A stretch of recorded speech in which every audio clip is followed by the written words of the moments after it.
In this video, I'm going to talk about the Samsung S90D best settings. It's a very easy process, so make sure to follow along. In this video, I'm going to be talking about the best settings so you can optimize the picture quality on your Samsung S90D. So follow these instructions and you will be able to get a very good picture quality on this particular model from Samsung. Keep in mind that even though these instructions are going to work for the S90D specifically, you can also follow along with different models.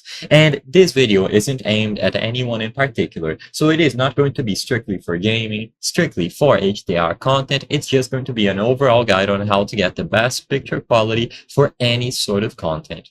So first, make sure that you change the picture quality to movie. This seems to be the most accurate image out of the box, and you will be able to do a lot of customization. So go into the settings, choose picture mode, and you will be able to select movie. You can explore with the other ones, but like I said, movie is regarded to be the most accurate out of the box. You can also try using the dynamic preset if you want a slightly brighter overall but less accurate image. Now, you have to go into the expert settings. So go into the settings, expert settings category, and you will be able to change.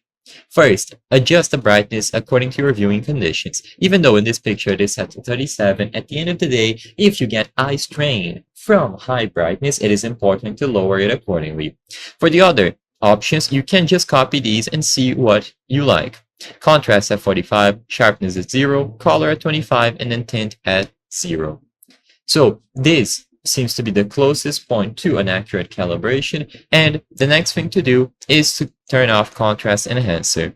So make sure that this option is disabled. You can also disable picture clarity settings for no sort of weird adjustment, and then move on to other categories. If you keep going down, you will be able to set up gamma at 2.2, peak brightness at high, so you get delivered the most bright image possible as long as it doesn't strain you, and these other settings can usually be set on auto, so stuff like color space settings, smart calibration, and shadow detail, you don't have to mess with. As long as you set up the peak brightness, the gamma, and these settings here, you should be good to go to get the best picture quality for any sort of content that you consume. I hope I was able to help you on how to set up your Samsung S90D the best settings. If this video helped you, please be sure to leave a like and subscribe for more very easy tips. Thank you for watching.